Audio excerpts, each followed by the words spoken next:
Remember, as a courtesy to your fellow media members and to the student athletes and coaches, please silence your cell phones. And remember, no video using the cell phones.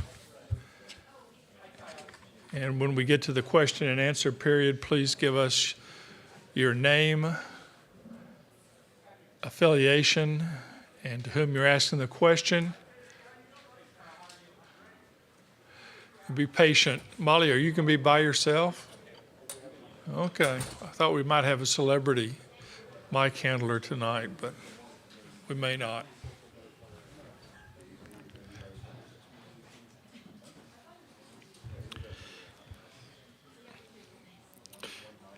And just to remind you that locker rooms are closed at all times, so just check with Eric Holier to find out if you need any more OU players than what we've got coming up. We've got Jake and Blake coming up here in a few moments.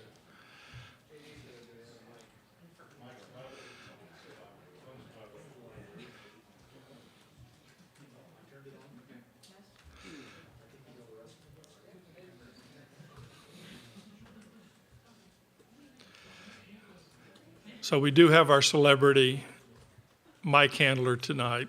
To all welcome J.D. Hamilton back to the fold.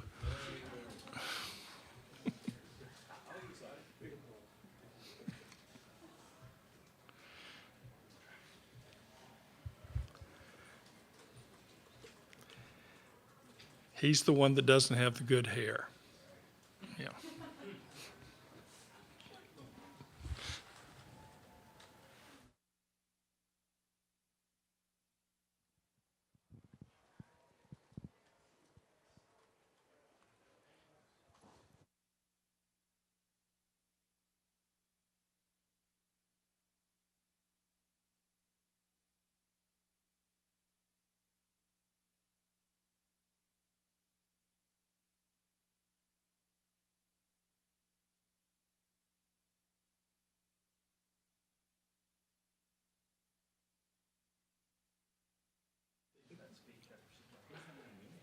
Ole Miss will be bringing in Jack Doherty, Tim Elko, and Mason Nichols. So if you need somebody other than that, just check with Mitch or Alex.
Okay, Skip, give us an overview, please.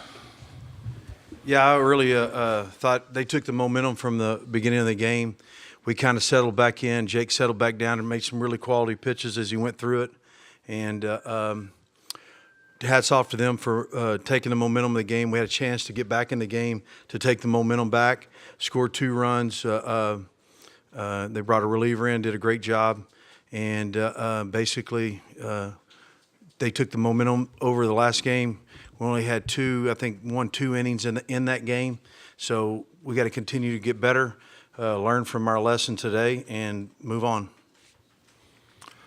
Okay, we'll open up for questions for the student athletes only for a few moments, and then we'll start right here in the front, I think,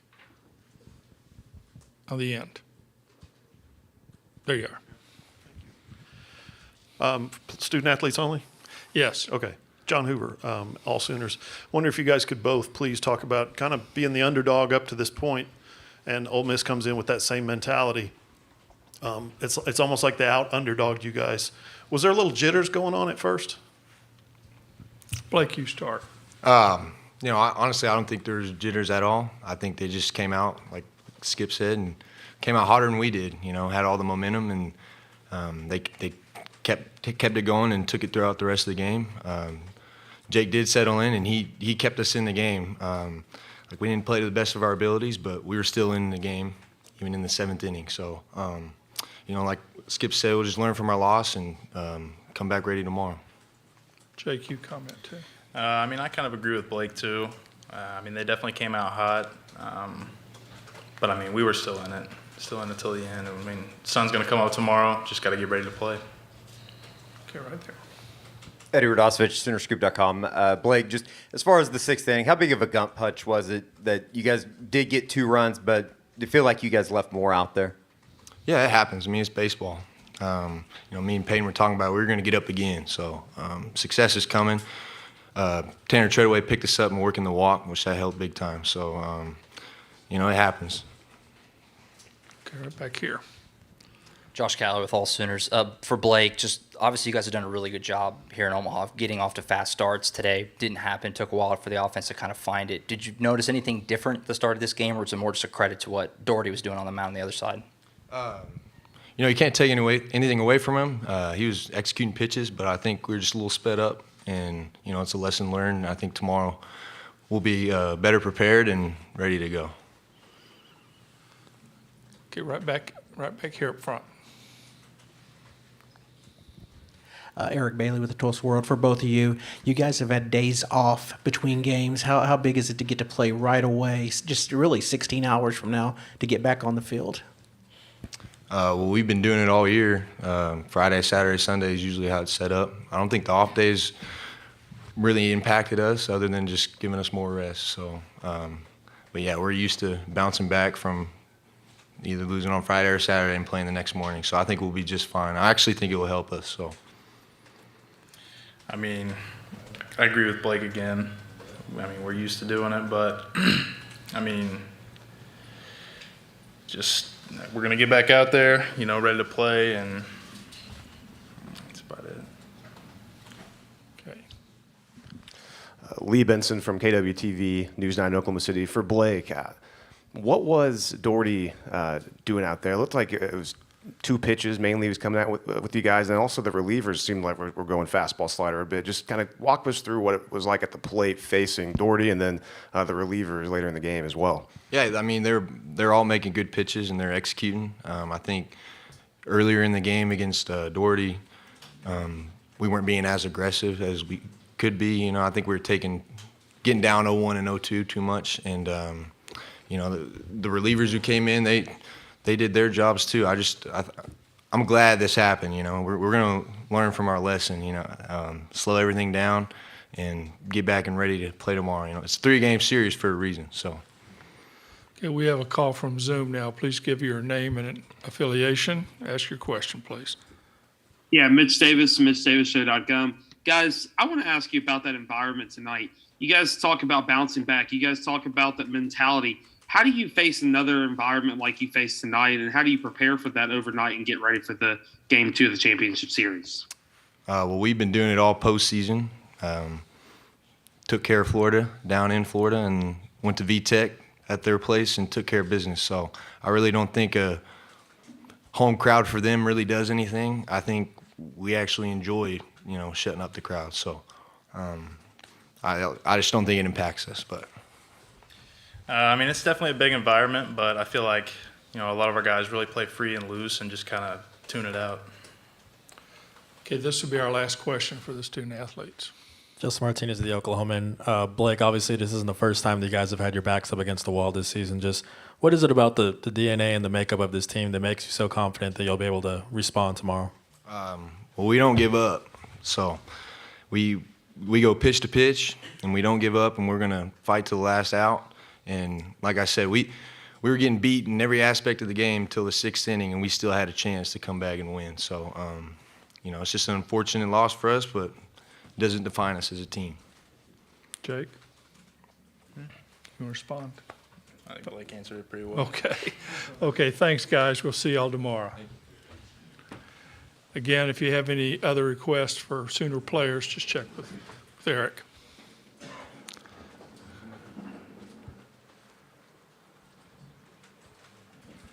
Thanks. Okay, questions for Skip, and we'll start here with John. Then we'll get Kendall. John Hoover, all Sooners. Same question for you, Skip. Did you notice some jitters out there? You got Peyton kind of booted that ball. It was hard at him, came on him quick. But then you got Jake with the 3 wild pitches that matched the season total that he'd had wild pitches all season long. Just was there some of that first kind of game after a couple days off jitter situation? No, I don't think so at all. I think it might have sped up on them a little bit. They have a toolbox to get back in control of themselves like Jake did. But that's the way the game wants you to feel. It wants you to feel that way. And that's what's awesome about baseball. You can go 4 for 4, 5 for 5, and then the next day you can go 0 for 4, 0 for 5. That's why you got to keep coming back and keep playing the game and learn from the lessons that you learn, just like these guys said. We woke up this morning and still had to win 2 games. We'll wake up tomorrow morning and still have to win 2 games. So it happens. Kendall. Rogers D1 Baseball. Skip, as a pitching guy, what were you kind of seeing from Doherty for them those first 5 innings? I think he commanded his fastball, kind of kept them off balance, had a little ride life to his fastball. We didn't lay off of it, and I think he really took game over. When you take a lead like that in the first inning, you got a 2-run lead, and your breaking ball gets better, your fastball gets better. That's what we've done since we've been here. Okay, Josh. Yeah, Skip, Josh Calloway, all Sooners. Obviously, you guys haven't lost 2 games in a row in a month and a half. Just what makes this team so good about bouncing back, and how high, obviously, is the confidence level that they'll flush this and get right onto tomorrow? I think the learning lessons they learned to take it 1 pitch at a time. We got to get back to doing 1 pitch at a time, and that's the biggest thing, is to understand what the game's telling us to do and go out and execute our game plan. We didn't execute our game plan. I mean, there were balls that fell in. We lost them in the lights. Booted ground balls, swing at balls out of the zone. That happens in a game when you're trying really hard. When you try at this game, you fail. That's what it does to you, and you got to make sure you can get in control of yourself, take a breath, and make it just about 1 pitch. Okay, Lee. Coach Lee Benson from KWTV News 9 Oklahoma City. After Wednesday, the bottom of the order didn't really provide much for you, but tonight, the bottom of the order, 4 hits between the 7, 8, 9 hitters. Your thoughts on those guys getting going here as the series continues? Yeah, I mean, that's the biggest thing. We got to get some guys on for those guys up top, and that's why they're there, and that they'll walk or they can get a hit or whatever it may be. I mean, Wallace hit a ball hard off the guy's foot. Guy made a great play at shortstop, and hats off to them. And we got to continue to sustain the rally as we get it going and separate balls from strikes. I thought in that rally in the 6th inning, we swung at balls, and that happens when you're trying really hard to do something. Okay, here in the back. Justin Martinez, the Oklahoman. Coach, you guys were really cutting into the deficit there until those 3 straight home runs by Ole Miss in the 8th inning. Can you kind of just speak to how much of a momentum shift that was for them and just their ability to, hit the ball so hard? Yeah, I mean, we got some balls in their hot zone, and they deposited them. They're good players, and I mean, it was. I think the hardest ball hit all night was a line drive off of Carter Campbell. I mean, I don't know what the TrackMan says. I'm sure you guys probably do, but I mean, it was pretty scary to me. But I mean, we made that play, so we got to continue to move forward and really execute what our game plan is. Eric. Eric Bailey with Tulsa World. Skip, just how big was it just to get those bullpen guys some innings, some pitches today, if you want to play these next two games like you want to play them? Well, absolutely. I try to get those guys out there, get some kind of experience in case they have to face a hitter or you know, throw an inning or whatnot. I think it's huge, big.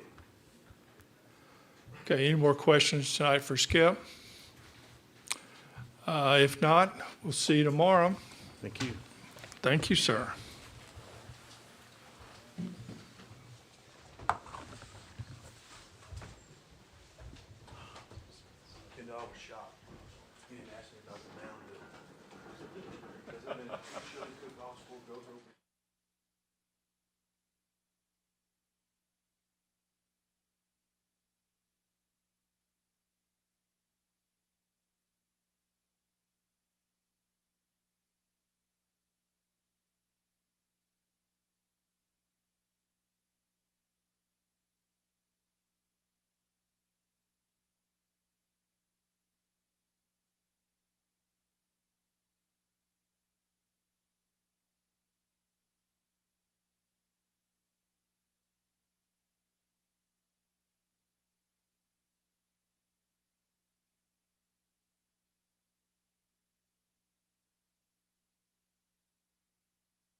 You know, one of the things we did in practice yesterday, you know, getting those left-handers to work the other way. And so a lot of credit to Kevin, a lot of credit to Coach Clem.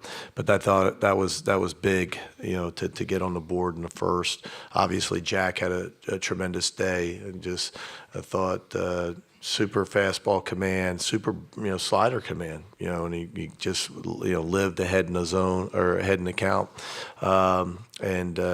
You know, we got scratched a few more runs. And then we kind of had a hiccup there. Yeah, they get a couple of hits, another bunt that we don't make a play on. But I thought Mason, you know, true freshman, comes in there and you know, obviously such a big moment in that game. I thought that was really the baseball game there, to get off the field there with just a couple. And you know, then of course, you know, we hadn't scored for a while, and the big home run by TJ, and then, you know, bench, and then of course, well, I guess Calvin was in between, but three home runs, you know, back to back to back. I don't know if that's ever been done here at this stadium. Sure. Okay, questions for the student athletes, and we'll start right here. Michael. Michael Katz, Daily Journal. Jack, I think this was your first start in almost 3 months, almost to the day. How's the last day kind of been for you in terms of handling emotions, and how do you kind of keep yourself composed given the gravity of the game? I tried not to think about it too much. Just wanted to go out there and be myself. Found out yesterday that I was starting. My mom actually got mad at me because I didn't tell her. I didn't want to think about it too much, didn't want to get in my own head. I just wanted to go out there and pitch. Okay, right here. Austin Elders with the Rebel Walk. Mason, coming in a situation like that as a true freshman, what does that do for your confidence when you come in a situation like that? You only allowed the one run there towards the end of that inning, but then you get out of just a huge situation. What does that do for your confidence? It was great. God gets all the glory for that, though, because I asked him for some peace and some strength before I went out there, and he gave me both. So I was just so excited to get out of it for the team. It was a great opportunity, and looking forward to the next couple of days. Nick Suss with the Clarion Ledger. Mason, kind of what did Mike say to you before you started warming up, and what was the mentality approaching somebody like Graham, who is so successful? Yeah. My mentality was, I know that Graham's a great hitter, but whenever I came in, I just wanted to throw my best pitches. And Coach was calling it. He told me when I came out there, just fill up the zone, slider away first pitch. So that was the game plan. I was just trying to get my slider down, throw the fastball, locate it well, and I did it. Okay. Next question, student athletes. Riley from Mav Radio. What set the tone in the top of the eighth inning when you hit 3 straight home runs? I think we knew we needed to get a couple more runs. They've got a good offense, and we were holding them at bay, but would have felt a lot better to get a couple more runs. And whenever TJ hit that ball out, it felt like all the momentum shifted to us. And then Calvin followed with one, and JB followed with another. So it was great to get those runs in, and huge hits by those guys. Okay, Mike. This is for any of the players, Mike LaPresti, NCAA.com. Can you talk a little bit about what that general atmosphere was? Were there times it felt like a home game with all the noise that was in your favor? Yeah. I would say there was probably 20,000 Rebels there, and it was an amazing environment. Super fun to play in, and just having all that support, it makes it a lot of fun to play. So shout out to our fans for making it up here to Omaha and making it a really cool experience so far.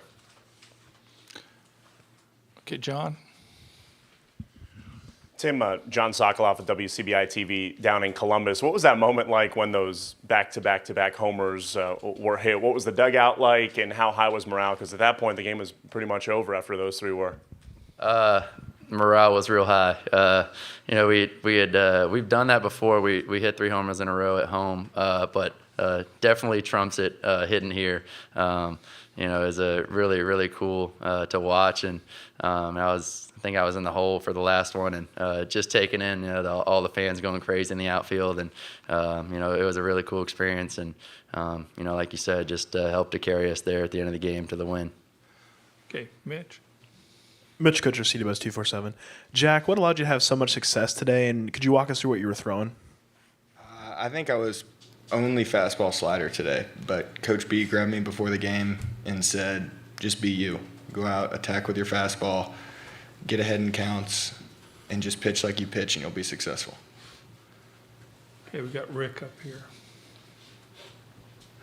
Yeah, Rick Cleveland, Mississippi Today. Mason, it's a pretty big situation. Any nerves at all? I mean, did you butterflies? Any? Yeah, absolutely.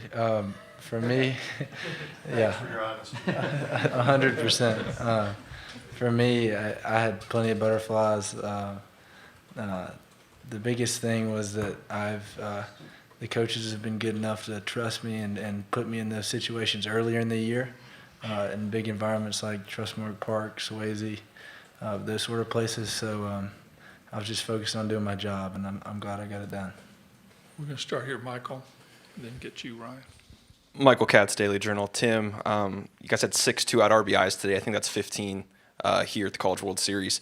Kevin, a couple days ago, said those can really be backbreakers. I know all runs are pretty big in these sorts of games, but just how big are those 2-out rallies? They're huge, and we harp on it all the time that even with 2 outs, there's still 33% of the inning left. Sometimes teams can 2 outs, people are getting ready to get back in the field, but there's still a lot of inning left, and we take that to heart and try to drive runs in, and like you said, those can be backbreakers. So anytime you get runs on the board, it's good. Okay, Ryan, this will be our last question for the students. Yeah, Ryan McGee, ESPN. Tim, everybody else has done a really good job of having a poker face, and you spent the whole time up here trying to suppress a smile. So how over the next, between now and tomorrow afternoon, how do you manage that? Like the excitement of tonight, but also knowing you got to get a business. And then as the leader of the team, how do you manage that with everybody? As you know, I don't really smile a whole lot. I usually keep a pretty straight face, but no, we still have another game to win. It's obviously great to win the first one, but we still have one more to take home the whole thing. So, we'll be rested up tomorrow, focused up, and ready to win one more. Guys, thank you. Congratulations tonight. We'll see you tomorrow. Thank you. Okay. Thank you.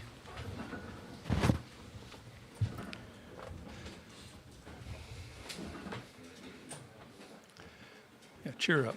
Cheer up. Okay, questions for Mike, and we'll start right here with, we'll get down here. Michael Katz, Daily Journal. Mike, you brought up how great Jack was today.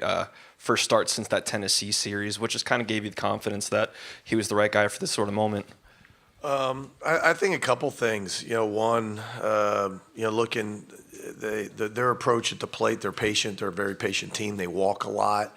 And felt that we needed somebody that was going to fill up the strike zone, and the guys that were available. I thought he was the best guy to do that.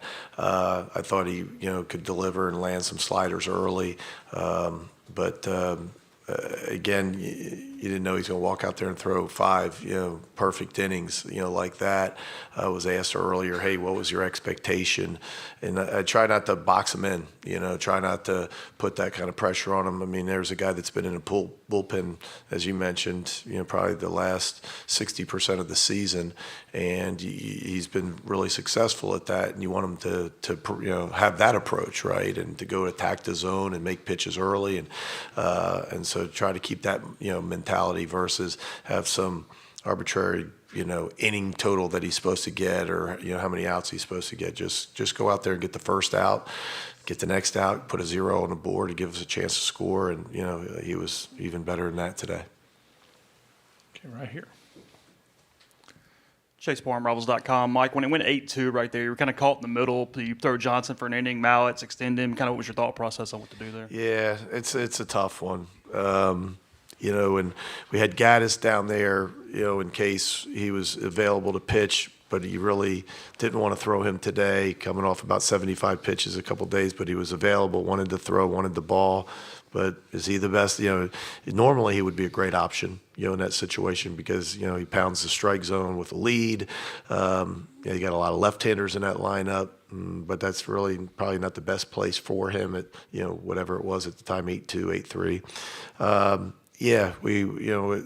It was a coin flip, and you've seen me enough. We get to that point, the guy's already thrown, he's hot. Let him finish it. Let's win the game and move on rather than try to dissect it too much. But then we went out and scored a couple in the ninth. The lead got a little bigger, and so we ran Derek down there because, again, he's another strike thrower, and but we didn't need to use him. John Sokoloff, WCBI TV down in Columbus, Mississippi. Mike, it was the first time since 1998 here that there were back-to-back homers, and those were essentially kind of what helped really put the game away. I mean, I asked him about it, but what was that kind of like for you there? Yeah, everybody will talk about the 3 homers, but the first one was huge, because we kind of screwed up an inning, not getting a bunt down. We go for a steal. Their catcher makes a perfect throw at third, and they get Peyton, and it looked like, we're going to kind of, just kind of wreck an inning that it looked like we were going to be able to score. And, TJ comes in left on left, and I think it was a breaking ball, that he got a great swing on and, hit it into the bullpen. So, and then, of course, Cal, where he hits him, not many balls, as get out to that spot. And then, of course, Justin jumps in, as well. So I thought that, that kind of knocked the wind out of their sails. It would for anybody. But I thought the big one was TJ, just because of the way the inning looked like it was going to end. Mike, Jared Redding, 24/7 Sports. I know you said a couple of days ago that you expected a lot of Ole Miss fans here tonight. Did you expect it to basically be like an amplified Swayze Field tonight? It felt like Swayze Field because of how many Ole Miss, because how partisan maybe it was, but man, it felt like a football game out there. On the field, it was that loud. Swayze's been pretty loud. I don't know if Swayze's ever been that loud. When they played Sweet Caroline, whatever inning that was, I've never heard anything like that. And so just impressive and just. Thankful, and I think as a coach, it's really neat to sit back, and you don't do it too much in the game, but it was so loud that a couple times you did. You look up and go, wow, all these people showed up here. It's not an easy place to get to. It's not a cheap place to get to. And a lot of people, it meant, the world for them to be here this weekend. And they're passionate, aren't they? Austin. Austin Elders with the Rebel Walk. Coach, obviously Mason talked about it a little bit, but from a coaching perspective, how big is it for you seeing that guy come out of the bullpen and be able to deliver in that situation? And he really has done it. It's easy to say he's done it the second half of the season, but especially in postseason. We haven't been in a lot of tight games, and that might have been obviously where he's at, on this stage, but bases loaded, no outs, and facing one of the best hitters in the country. And he gets a couple punch outs, and and then he lets one get across. But that's really my fault. We just didn't try to way to hit a double or a gapper and score everybody. And he's able to land a slider a lot, but it probably should have went fastball and just made him hit it. But we didn't want to risk that, where we were in the game. Rick Cleveland, Mississippi Today. Mike, what was your thinking when you went to Nichols? A lot of people, in fact, I thought you might go to Mallets at that point. Yeah, I thought it was a little early for Mallets. At that point, you're looking at outs and how do we get to the end? And now again, if I knew it was bases loaded and it was 4-1, then maybe I would have done it differently. But sometimes it doesn't work that way. It doesn't work as perfectly as that. We don't field the bunt, and then he walks a guy. The guy that was had a no-hitter, a perfect game going, and he was awesome. But all of a sudden we misplay a bunt, a couple base hits, which is obviously part of the game. But then we don't field a bunt, we don't get an out. And then he walks a guy, and so Mason was the guy that was up at that time and hot and ready to go. Mallets wasn't ready, and so sometimes. But originally going from the sixth inning on, there's a lot of game left. There's 12 outs left, and I thought that was going to be too much to put with a lead to put too much on Mallets and Johnson to get to the end. We wanted to see if Mason could get us an inning or two. Oops. Colton Sully, OU Daily. Coach, just want to ask you about facing Cade Horton tomorrow. Obviously, was previously committed to Ole Miss. What unique challenge does he bring on the mound? He's really had a great last month or so, and coming off of surgery, and he's got tremendous stuff. Saw a little bit of his game again. We were preparing for this game and preparing for Bennett, so I haven't really, locked in too much. But I know he's pitched really well, down the stretch here, and had a great game, the other day here, and guy that's super talented. Nick, this will be our last question. Nick Suss with the Clarion Ledger. Mike, I know it's natural to feel the anticipation for the guys being one win away. How do you handle or kind of harness those emotions going into the quick turnaround? I think they get it. We'll talk about it, in meetings tomorrow. But you want them. You're ready. You want them. I think sometimes you worry too much about being too calm. That was kind of the message today, is to go for it. You're here, in the national championship series, and you deserve to be here, and it's time to press the gas pedal and go for it. To be aggressive. So we'll try to juggle that. I think they realize that you got to win. To win, you got to play really well to beat a really good team in the other dugout. You don't get to this point not realizing that. Mike, thank you, and Thank we'll you. see you tomorrow. Appreciate it. Thank you. Don't you know? If Oklahoma